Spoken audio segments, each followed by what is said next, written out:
Boy, we're a much quieter group this morning. So our prelude this morning is a little bit different than what's in your order of service. So I want to thank Paula and Tony for giving us the time change song.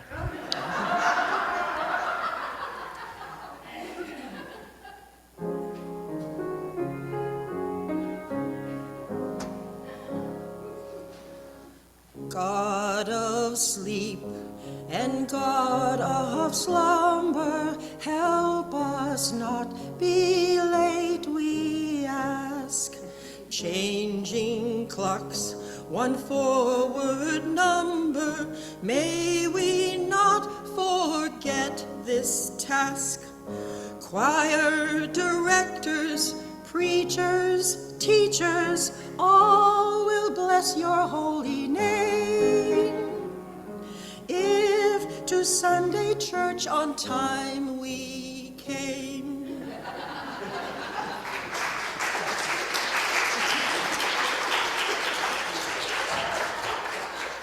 Thank you, Paula, and congratulations to all of you for successfully springing forward and being at church on time today. $5 says someone's going to show up at like 11:25 and be like, we will not shame them, we will just laugh at them a little bit. Well, good morning, everyone. My name is Reverend Emily Bruce. I'm the minister of this congregation, and I want to welcome you all to First Parish. Whether it's your first time or your 1,000th time or somewhere in between, you are welcome here with us this morning. As Unitarian Universalists, we are a people of diverse beliefs, but we share a common faith, a faith that every single person is worthy of love, a faith that what we do in and for our world right now really matters, and a faith that we are connected by an interdependent web of existence to each other and to every living being on our earth. So whoever you are, wherever you are on your spiritual journey, you are welcome here with us this morning. In a moment, Paula Fisher, who's also our worship associate, she's doing a lot today, will lead us in lighting our chalice, but as always, I do have a couple announcements. This is the second Sunday of Stewardship Month, so those of you who were here last week heard my sermon on the amount and hopefully attended the stewardship brunch that we hosted after church. So if you weren't here or if you have questions and you're curious about stewardship, if you're interested in making a pledge, there will be a table at coffee hour staffed by some of our stewardship team members, so please visit that for questions and more information. This coming Wednesday, March 13th, is the next monthly contemplative worship service. So that's Wednesday at 5:30 p.m. right here in the meeting house. Hopefully it'll be nice and light outside, so we won't be starting in the dark. So everyone is welcome to join us for that. And if you don't know what that is, it's 30 minutes of music, prayer, a little bit of silence, and a little bit of ritual that I do once a month here, the second Wednesday of every month. So all are welcome to join. Next Sunday, March 17th, we are hosting a craft day in the Beale House for the refugee families from the Baymont. So if you're interested in helping out, you don't have to design a craft, but help the families make the crafts, help the kids make the crafts. Talk to Linda Loring. Linda, raise your hand in the back if you would. If you're interested in helping out, that's next Sunday, March 13th from 1 to 3 p.m. in the Beale House. Our lasagna dinner is coming up, if you can believe it, because we're almost halfway to April, you guys. That's how close we are to spring. Just very excited. Yay, I know. So the lasagna dinner is Saturday, April 13th. There will be stuff in the newsletter coming up, including forms, online sign-up sheets if you want to bring a lasagna or volunteer to help, et cetera, et cetera.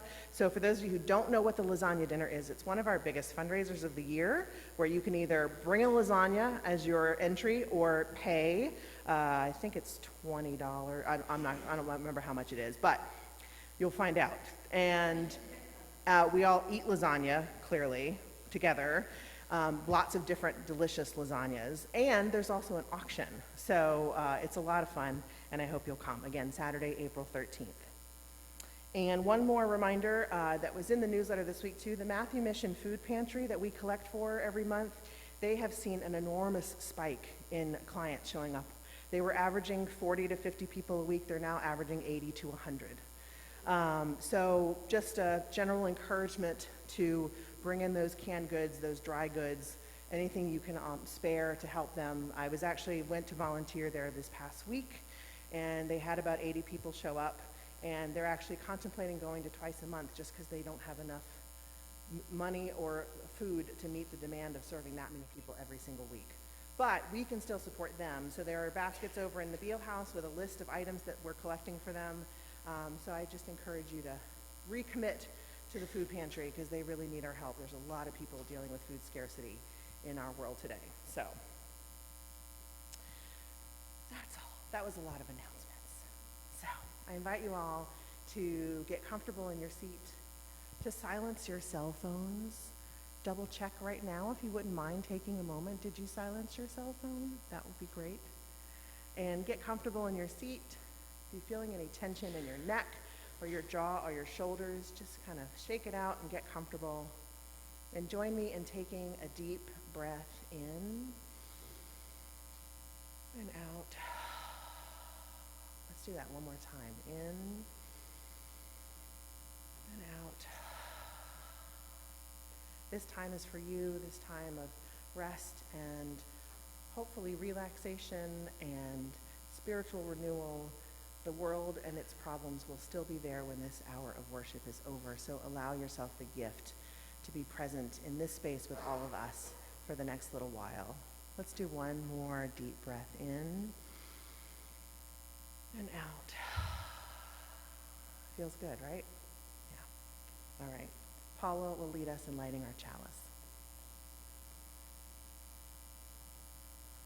Good morning. My name is Paula Fisher, and I'm a member of the Music Committee and a member of the choir. This morning we light our chalice with these words by Reverend Kim Mason. Once upon a time, chemists believed they could transform lead into gold or death into life. We laugh, but are we not also in the business of alchemy? Turning loneliness into connection, pain into comfort, anger into solidarity, faith into action. The subtle magic of church combines love with justice, creates hope out of fear, transforms individuals into community. Here we engage in a holy alchemy, finding beauty in the ordinary and life in the present. Come, let us be transformed together. I invite you to rise in body or in spirit for our opening hymn, number 134, Our World is One World. You'll find it in the gray hymnal, 134.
So as part of our stewardship campaign this year, we'll be having testimonials from a few of the folks in our community every Sunday to talk about what they believe and why they have made the decision to support First Parish.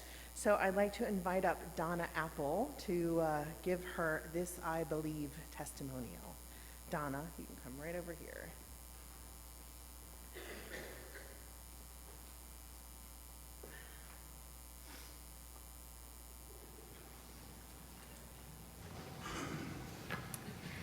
So I just want to say that I told my buddy Bob Koska when I was asked to do this that I wasn't quite sure that the Stewardship Committee knew exactly what they were doing when they gave me a captive audience and a microphone.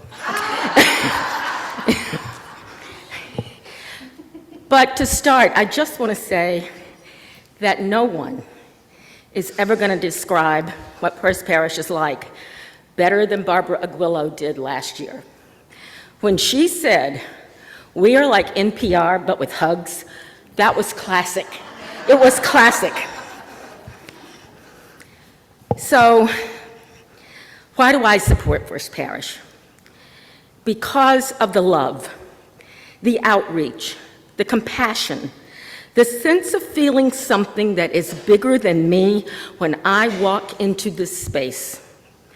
It is a cocoon of love that embraces you. It is the grace and the wisdom that each one of you brings into this space when we meet. We celebrate together, we laugh together, we cry together, and we hold one another up in dark times. I support First Parish because of our generosity of spirit, the way we share our resources. When First Parish lost the income from the cell tower, the budget took a huge hit. But it didn't stop us from sharing our offerings and money from our fundraisers with the Plymouth Area Coalition for the Homeless. Why? Because we live our principles. I believe our generosity is out of love and compassion. Love for our fellow humans. Compassion for people at their most vulnerable time. It is difficult for anyone not to feel that love. Love for others, love for the interdependent web that connects every one of us when you walk into this space. When Tucker and I asked First Parish to help us with the baskets for the infants housed at Pilgrim's Hope in the Baymont, the outpouring from the Social Justice Committee and the First Parish community was more than we could have imagined. We will forever be grateful.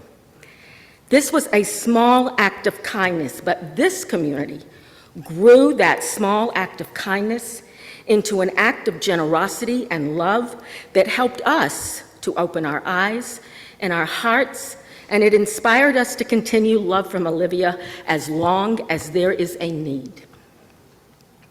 I believe when we say, wherever you are on your spiritual journey, no matter your gender, ethnicity, or who you are welcome here, we mean it. When I was in my early 30s, I read a quote from the French novelist Émile Zola, and it said, "If you ask me what I came into this world to do, I will tell you I came to live out loud." That quote became my life motto.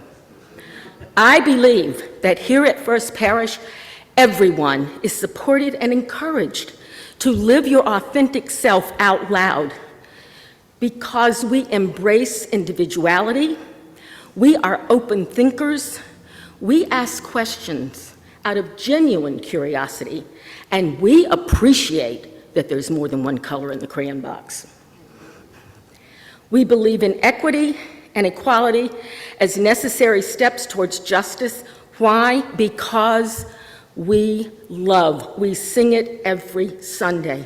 We let love be our guide.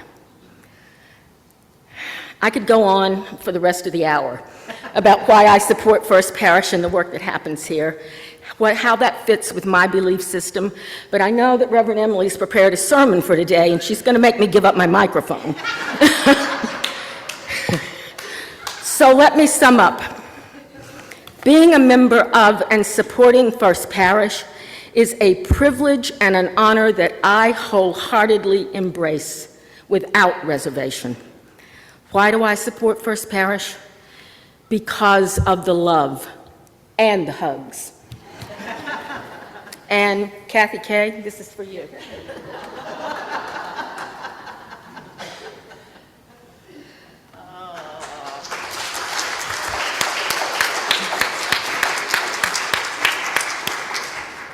I should have known not to let her go first. Nothing I say is going to be that good, so just everyone lower their expectations a little bit. Kidding, no. Thank you, Donna. That was so well said and so heartfelt, so very grateful for you.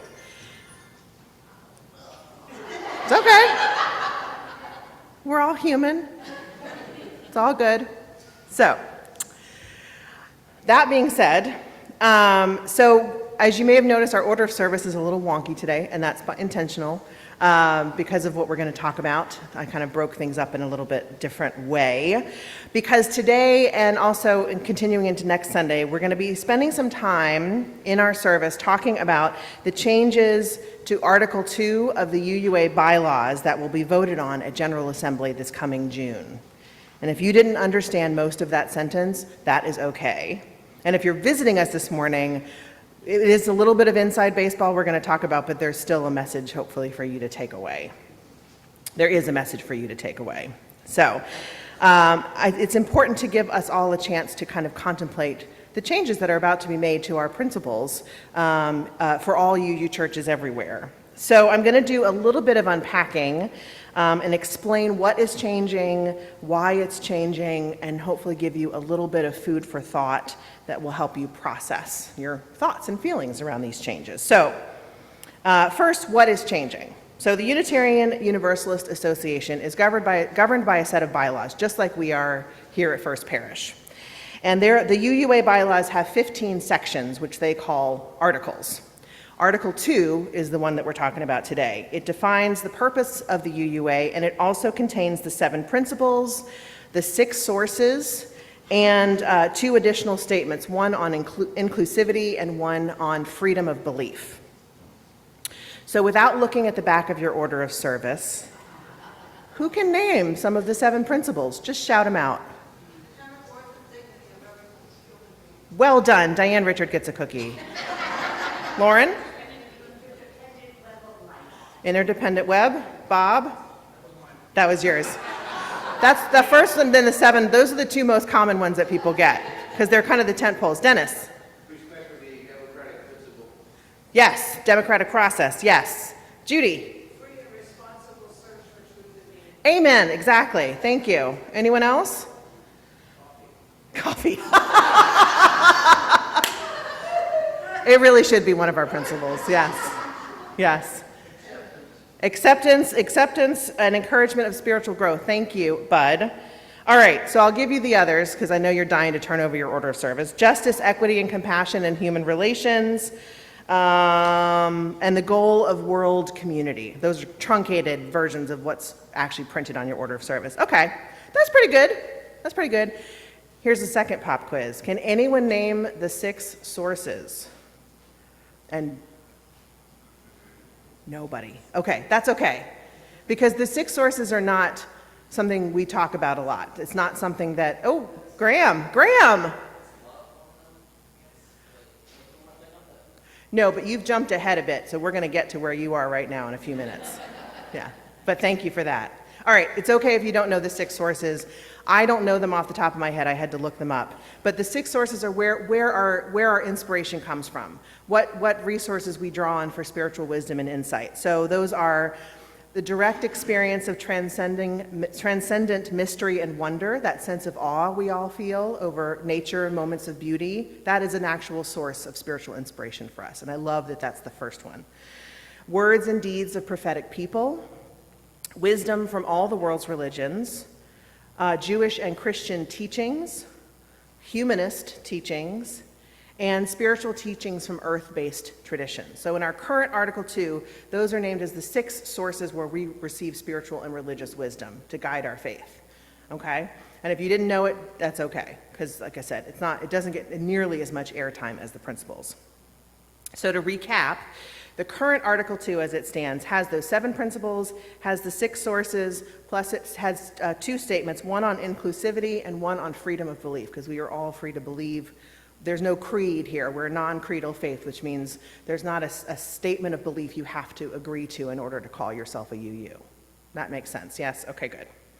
So, about 4 years ago, I'm going to do a little bit more unpacking and then we're going to get to some better stuff. So, I know this is kind of the preamble. So about 4 years ago, the Article 2, I jumped ahead. So the UUA rules state that Article 2 must be reviewed and potentially revised every 15 years. Did you know that?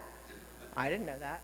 It's part of our bylaws that's what it means to be part of a living tradition. We're constantly looking at how we define ourselves and how we define our faith and potentially updating it, because the world is always changing, so we should always be changing too.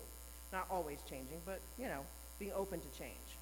So that's been happening since we adopted the principles. The first set of principles we adopted was way back in the 60s, and the current set of principles and sources we're working with were adopted in 1985. So that's how long we've been working with the 7 principles and the 6 sources, since 1985. There have been a few edits here and there, but nothing as substantial as what is being proposed now. So, about 4 years ago, the UUA board commissioned the Article 2 Study Commission to, quote, propose any revisions to Article 2 that will enable us to be a relevant and powerful force for spiritual and moral growth, healing, and justice. That was the charge of the study commission, to look at Article 2 and potentially introduce revisions. The board also, referring to a 2005 study that ranked love as the core value over all others for Unitarian Universalists is love, further charged the commission to root their work in love. So, the graphic on the front of your order of service represents the biggest piece of the study commission's proposed changes. 6 values grounded in love that are being proposed as the revision to our current 7 principles. So you'll notice, Graham, that love is in the center right off the bat, and the 6 words surrounding it reflect everything that is in the current 7 principles, but is repackaged a bit to explicitly name them as shared values that can guide us.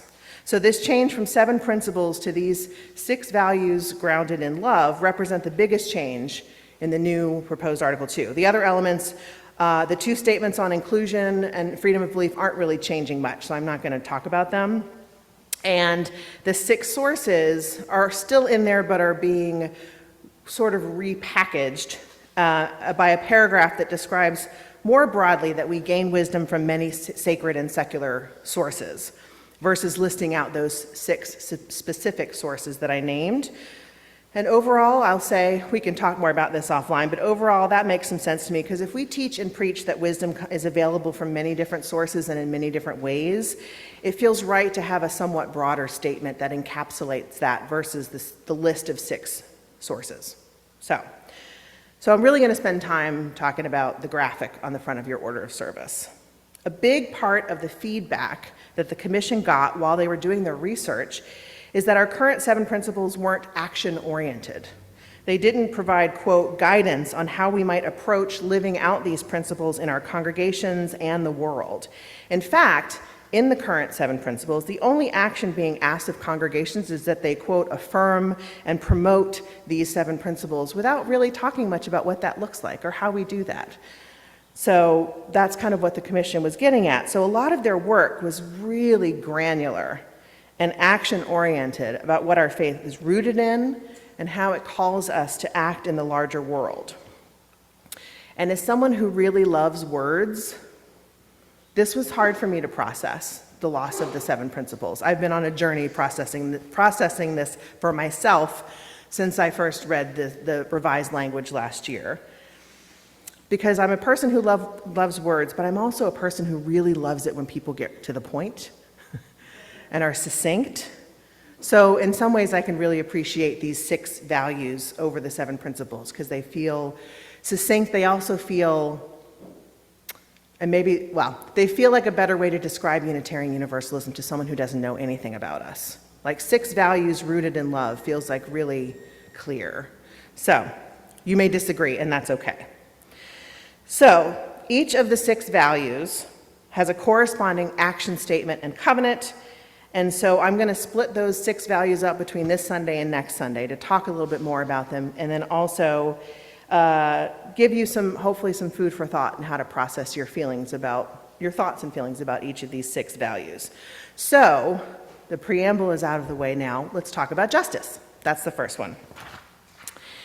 So this is what the commission wrote. This is the covenant that accompanies the value of justice. They wrote, quote, "We work to be diverse, multicultural, beloved communities where all thrive.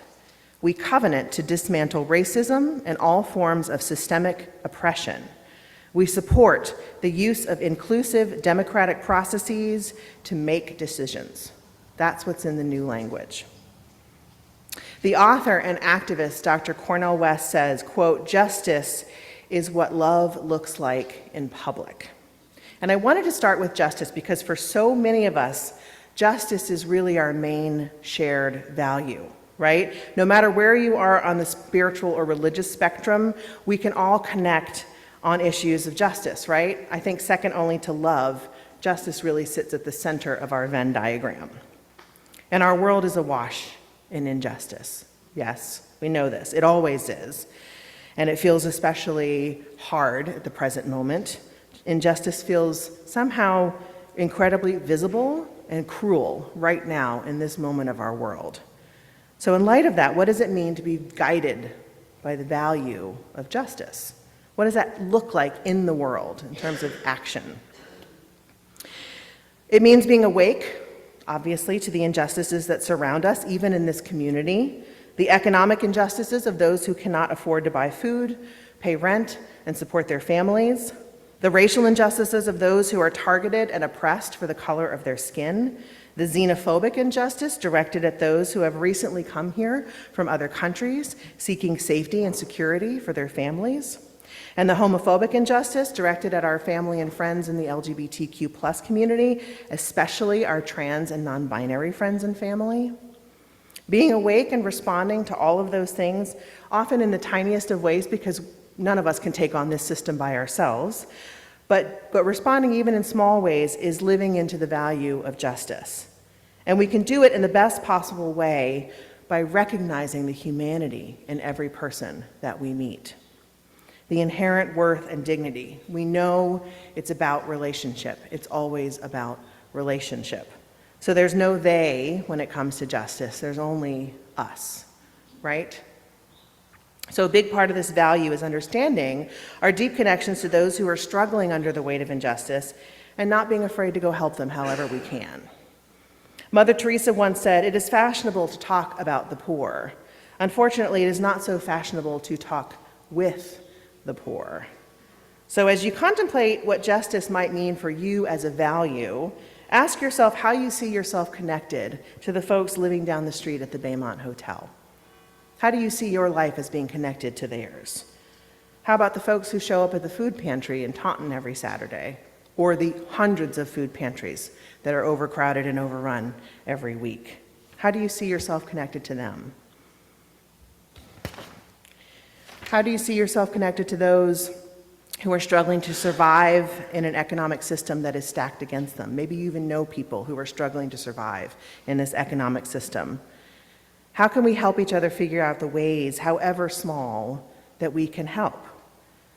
Because justice is what love looks like in public. So what does justice look like for you?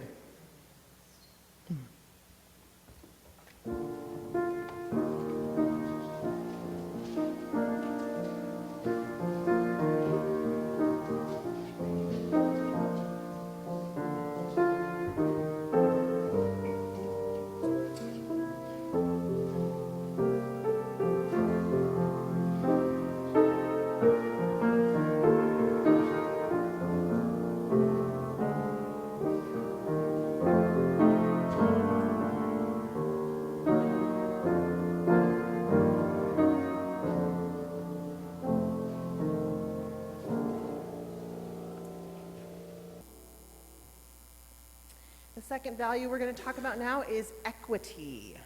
So here is the language proposed by the Commission on Equity.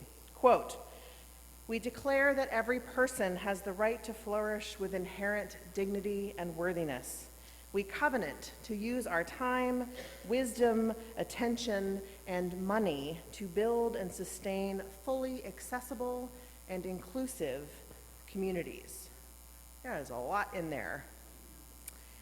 There's an illustration that immediately comes to mind when I think about equity, and I apologize for not thinking this thought 3 days ago so I could put the image in your order of service, but I'll describe it to you.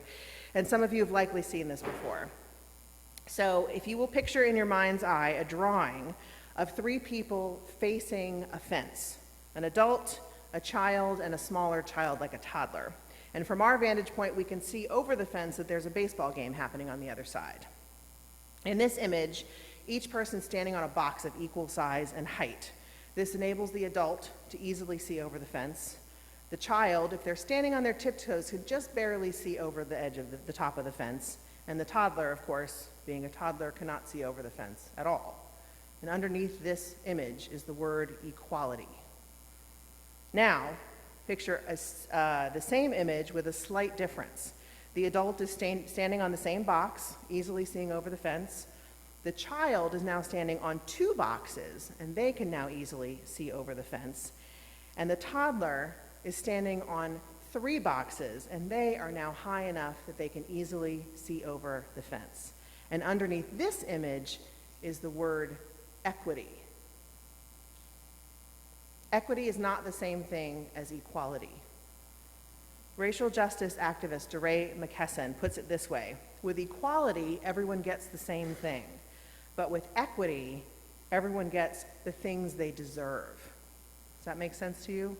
Yeah. Equity moves beyond equality because it means understanding that people's race, their gender, their ethnicity, their sexuality can disadvantage them in an unjust world. Equity is a direct rebuke to the statement, well, I was able to do it, why do they get special treatment? Equity understands that people's identities and histories can create barriers to opportunities that others have never had to experience. So, what does equity look like for us? How do we foster an equitable environment here at First Parish, but also in our day-to-day lives? I think of equity as a mindset where you intentionally step out of the center and think about the needs of others. On the small end of the scale, equity looks like having a range of food options available, vegetarian, vegan, gluten-free, dairy-free, so that everybody can have something to eat, right? That's equitable. Equity is offering services on Zoom and later posting them on YouTube for people who can't be here in person. Equity is making our spaces accessible for those who have physical challenges. Equity is putting a changing table in the bathroom here. Thank you, Pauline Delar, for that wonderful idea. That's a great example of small-scale equity. So now people with a small child, like Ben and Aki, when they bring Ada, they don't have to go across the street for a changing table. That's a great example. Writ large, equity looks like affirmative action, unfortunately being targeted and destroyed now, but that's a different sermon, raising the minimum wage, and enacting federal policies that center marginalized voices in education, in the workplace, and in society. Equity means working to dismantle structural oppression on multiple levels, and I know that's a lot of work. In every way, it means centering the voices and experiences of those who historically have been barred from having a seat at the table, and recognizing that their experience and their needs are different from, but no less important than, yours. That's equity. And actually, it's not just making more room at the table, but it's creating a path to the table in the first place. That's the work of equity, because as the Commission wrote, every person has the right to flourish, which means those of us who have the power and privilege to do so should help remove the barriers that ultimately will make that statement true. So what does equity look like to you?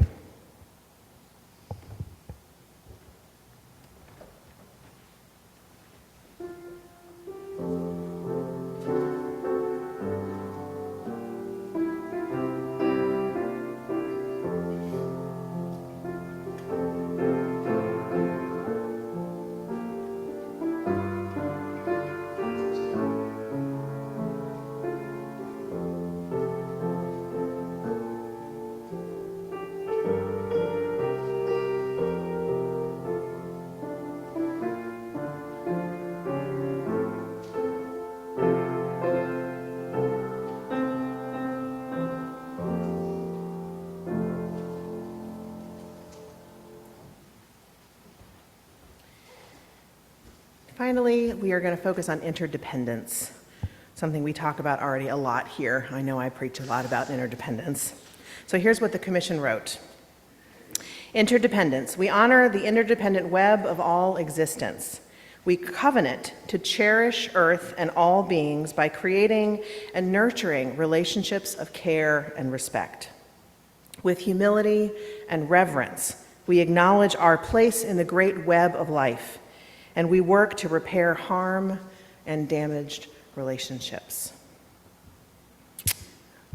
Rather than offer you my own thoughts and words on interdependence, Paula is going to give us a reading now that I think really lifts up the crucial importance of understanding our interdependence.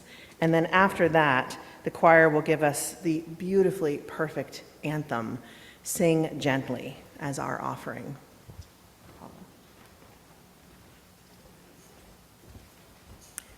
Reflection on Interdependence. Let the Center Hold by Reverend Joe Cherry. This is my prayer. Please let the center hold. The center is what holds our faith together. The strength of the center is what allows us to stretch farther into the future, to the unknown, the untried, the uncertain, the unnerving, the places where growth happens. Let the center be strong, and let the center of this living tradition move with the times. Let the center of our living tradition lead the times. May the strength of the center strengthen us as we seek, as we embody compassion, work for equity, demand justice for all. Let our center hold, strong as an old oak tree, flexible as the willow tree, life-giving as an orange tree, evergreen as the pine tree, and as beautiful as the almond tree in blossom. When we give, we say yes to something we value. In this congregation, we take up an offering each week to say yes to the values of our UU faith and yes to this beloved community. Please give as you are able. Today's offering will be gratefully received. Our offering anthem is Sing Gently by Eric Whitaker.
Thank you, choir. I love that anthem so much. Friends, as we extinguish our chalice, may we sing together always. And may we each of us help make the center hold as we stretch into the future, as we stretch into the unknown that we are called to. May it be so, and go in peace.